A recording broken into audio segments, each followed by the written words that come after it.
Alright, Zang Gang, I am going to be showing you my new flak build. I call it the Shadow Burst Flak. It is extremely good for mobbing and staying alive. It also deals a lot of damage. If you have not yet, please join the Discord. It is in the pinned comment down below. And I am doing my giveaway that is extremely blowing up right now. There is a lot of people doing it. You might be interested in it. Go to my channel. It is in the video before this. Please subscribe to the channel if you have not yet. Now, the way I like to do my builds is I'm going to show you some gameplay to try to persuade you, and then I will go over an in-depth guide on how the build works. Make sure to stay for the tip at the end of this video. Alright, for my showcase, I will be doing the Trial of Supremacy to show off the build, kind of. Yeah, obviously it's not the hardest content in the game. I already did the Slaughter Star 3000 fine, but it'll be a good place to showcase it. You can see there's no positive modifiers there. I am using the exact build I will be showing you. This is a Gamma Burst build. I like your enthusiasm. And you want your Gamma Burst out the whole time. Unforgiven should be your main source of damage. The Maggie's also decent.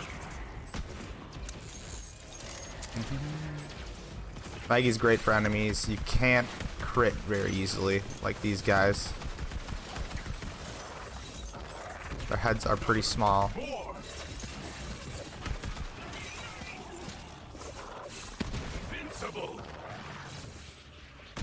There we go, got a nice crit on that one.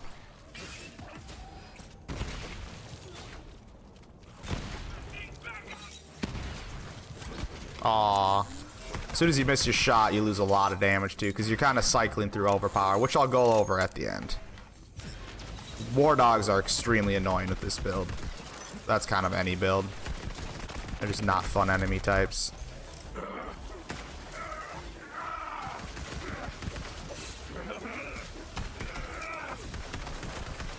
Grenades really aren't that viable, but you know what? Why not throw them? You got them. Why not?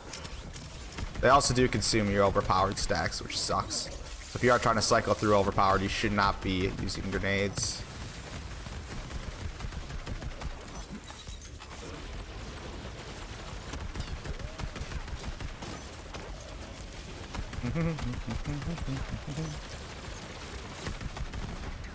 This build was made purely to not consume a lot of ammo. That was the idea behind this build.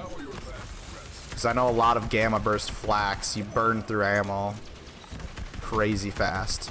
That's the complaints I always hear. So I wanted to make one that uses low ammo, but has extremely high survivability with really good damage. And I think I succeeded it. You just have to land crits. Like I said, these guys are kind of hard to crit. That was a crap crit anyway. Needed that overpowered stacks for I don't know, I guess normal enemies.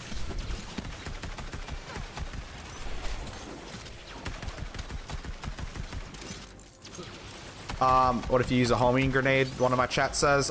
Still no good, because like I said, grenades take away your overpowered stacks, because they are a source of damage. And you kind of need to be cycling through overpowered stacks to make this build as fluid as you can.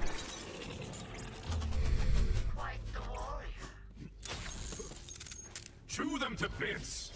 But yeah, you should be always having Gamma Burst up pretty much, because to get it back up does not take very long. As long as you keep critting.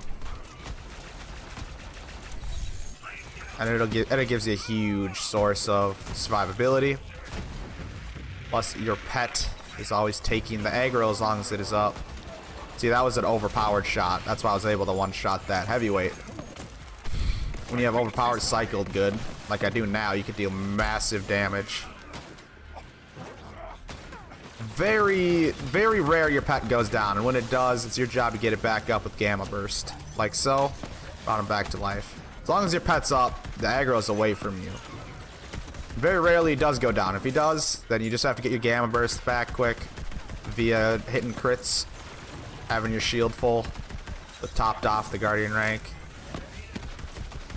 It does also double the cooldown time after you do revive your pet with Gamma Burst, so it can't be happening frequently. If it's happening frequently, you need to sit back and figure out what's going wrong and fix the build, because it's not going to be fluid if it's happening frequently.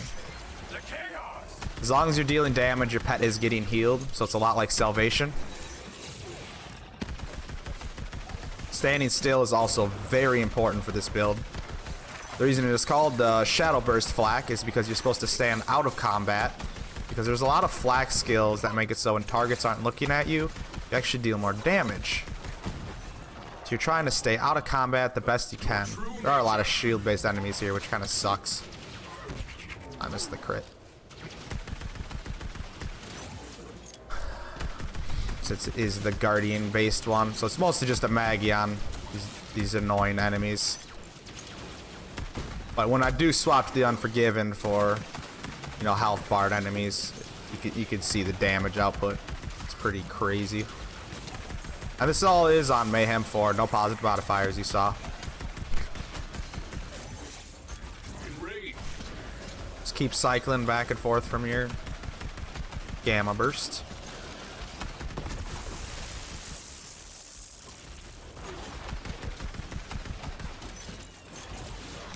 It is great though, yeah, just standing still and shooting basically. You never have to worry about aggro. I haven't used this in team play yet, but this is extremely powerful in solo. Look, they don't even want to shoot at me. They're just worried about my pet. Nogs are pretty annoying on this build, but if you overpower proc like I am and then hit that crit, oh, I missed the crit. You can normally one-shot them. We'll just try to overpower proc off this guy, which he's at the perfect amount to overpower proc. Perfect. All right, let's try to get this Nog here. Get behind him. There we go. Oh, I missed the headshot. I probably could have one-shot that commando directly after. Because my damage was still pretty high. This is an extremely fun build to use. I will be using it a lot, that's for sure. It is just a spin-off of my old one-shot build. But my old one-shot build didn't really have survivability. This has so much survivability. So, I mean, I kind of already knew what I was doing when I was setting this up. The one-shot idea, you know. It's a very Jacobs friendly build. You're going to want a lot of Jacobs. See, if you go down, your pet will come and heal you. Now, here's what's cool, though. Is if my pet's getting hurt while healing me, it doesn't matter. Because as long as I'm dealing damage, the pet's getting healed. So you can kind of just, like, heal through whatever he's taking. So you'll like, never die. The only thing that happens that's wrong is when the pet goes down. If your pet dies all the way, you're in trouble. That's the only time you should be worried.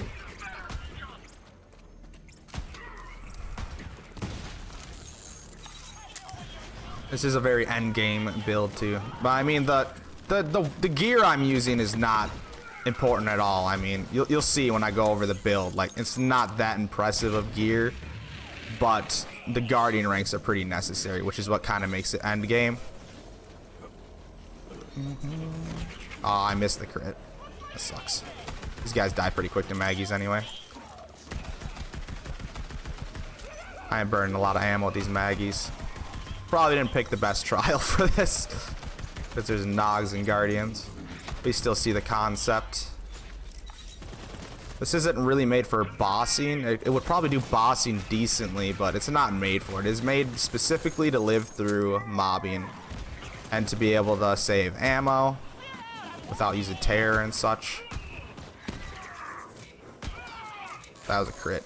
I must have not been procced up. Well, obviously I wasn't. It's nice when those amp shots go off, especially when you're overprocced with overpowered. Ooh, that didn't kill him. There we go.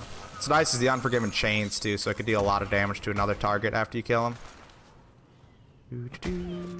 Missed it.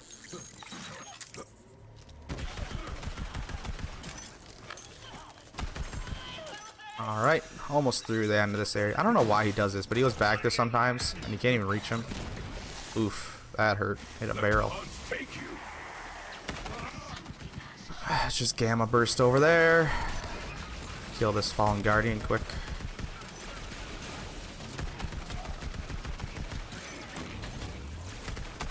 You can also attack command a lot too. I forget to be doing that. I'm not too used to flak. That will help out a lot. Keep attack commanding to certain things. Heavyweights are your friend, man. They're so easy to crit. Oh, I missed the crit there. Yeah, so you can just cycle and one-shot things.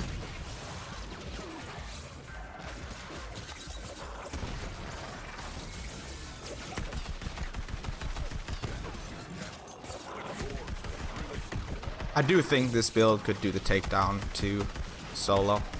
Just need to switch to a snowdrift probably.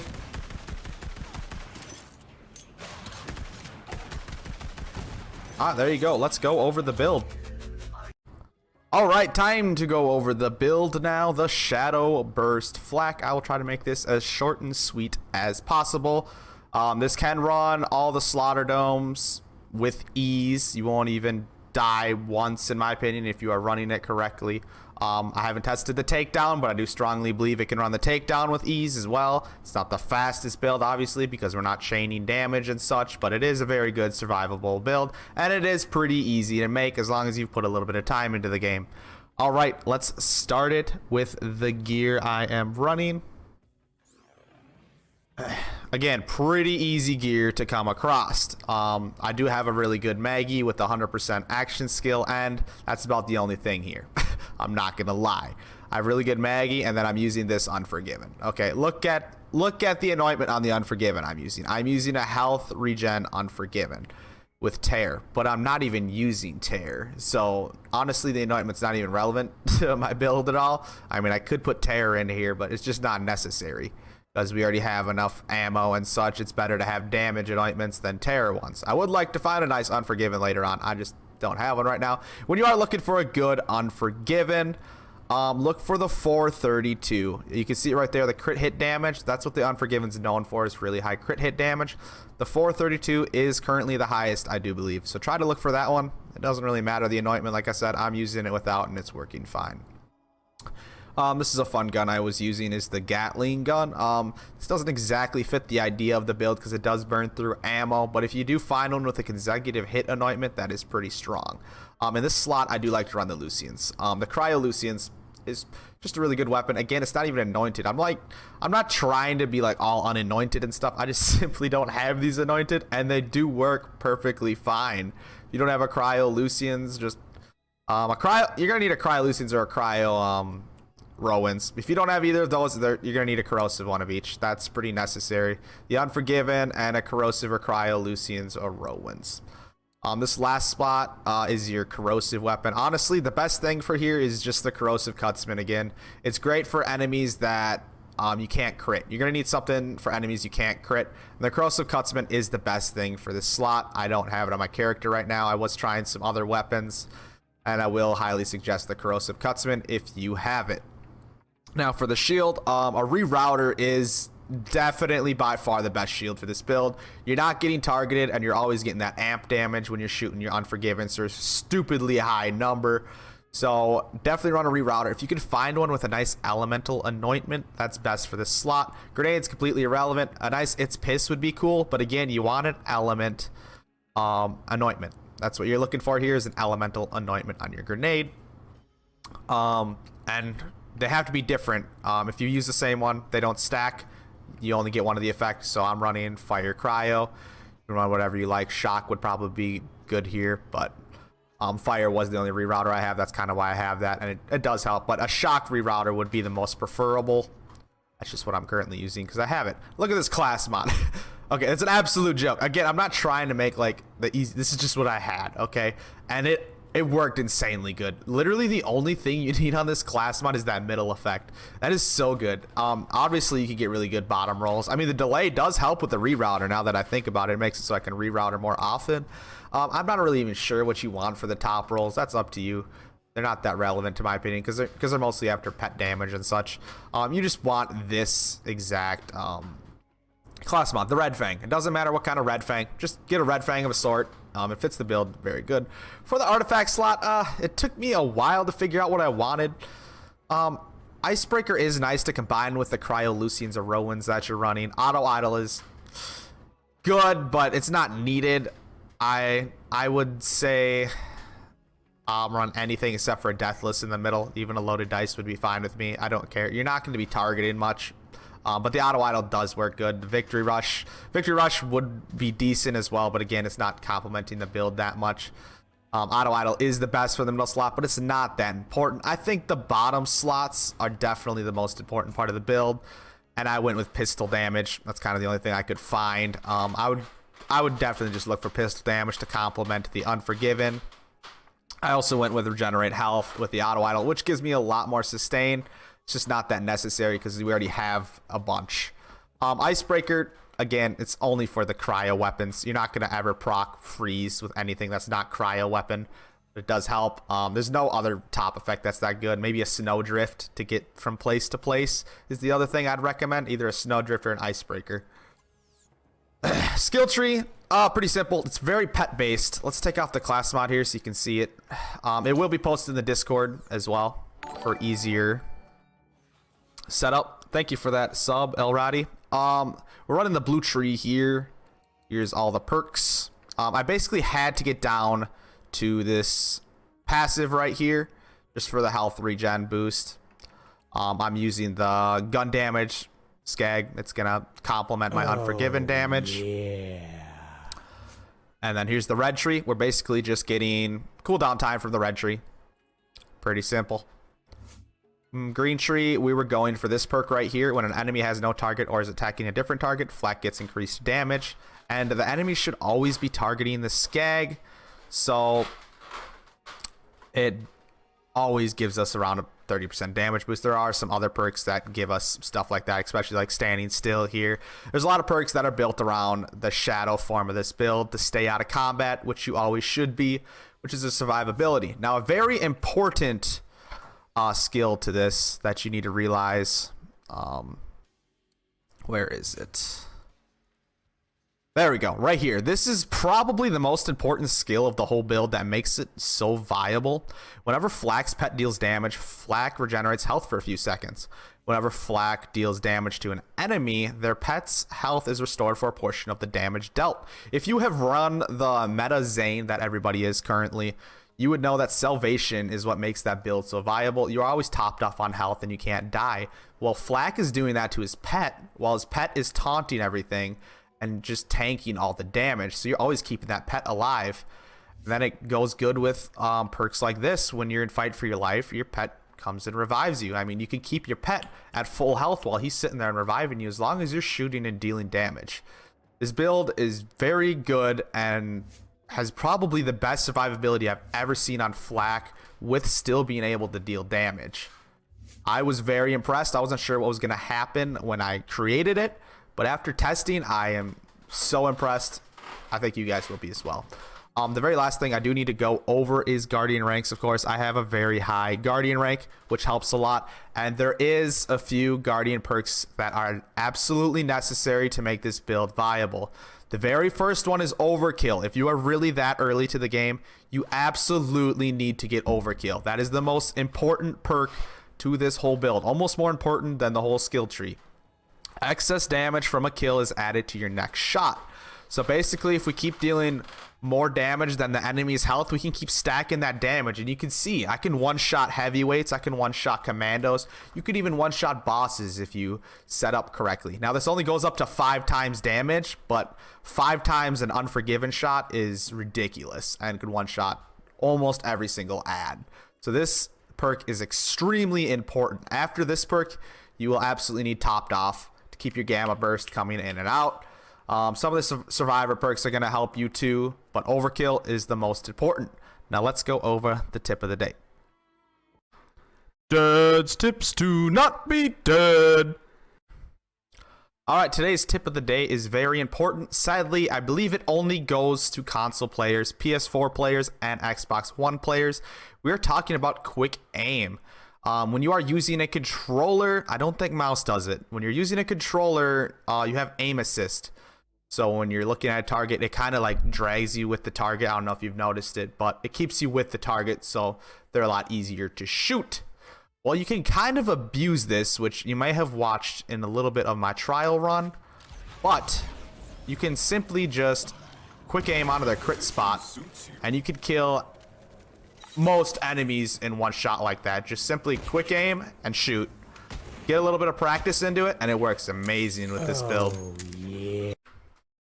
Thank you for checking out today's video. If you enjoyed this video or it gave you a nice build, please hit that thumbs up button. If you still have not yet subscribed to the channel, leave me a comment about what you think about this build. I absolutely love it. Here are 2 videos I suggest you to watch. I will see you guys in the next one. Spikes out.